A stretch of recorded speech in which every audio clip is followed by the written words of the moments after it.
प्रकाशदूत का वरदान।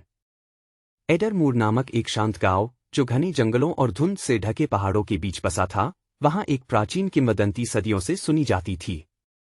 यह कहानी थी प्रकाशदूत की, जो हर 100 वर्षों में किसी एक चुने हुए व्यक्ति को तारों से प्रकाश बुलाने की शक्ति देता था, एक ऐसा प्रकाश जो अंधकार के समय में उम्मीद की किरण बनता था।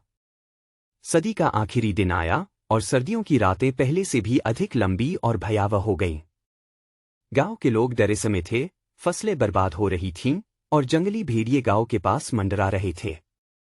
गांव के बीचों बीच खड़ी प्रकाशदूत की मूर्ति का तारा आकार का लॉकेट हल्की सी चमक देने लगा। गांव के किनारे एक छोटी सी झोपड़ी में केल नाम की एक युवती रहती थी। बचपन में अनाथ हुई केल हमेशा से गांव वालों से अलग थलग रही। उसकी 2 अलग अलग रंग की आंखें, एक गहरी नीली और दूसरी सुनहरी, उसे बाकी लोगों से अलग बनाती थी। लेकिन केल के पास एक राज था। जब रात में तारे पूरी ताकत से चमकते, तो वह उनके मधुर संगीत को महसूस कर सकती थी।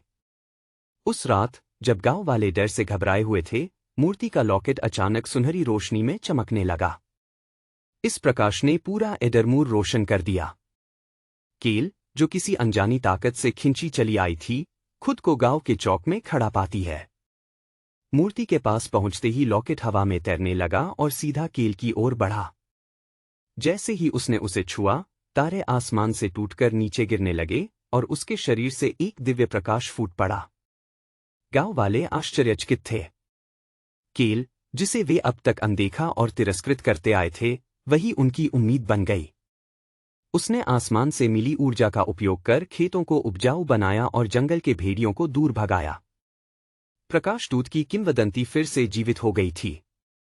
और इस बार केल ने सिखाया कि शक्ति किसी के रंगरूप या स्थिति से नहीं, बल्कि उसके भीतर की करुणा और साहस से आती है।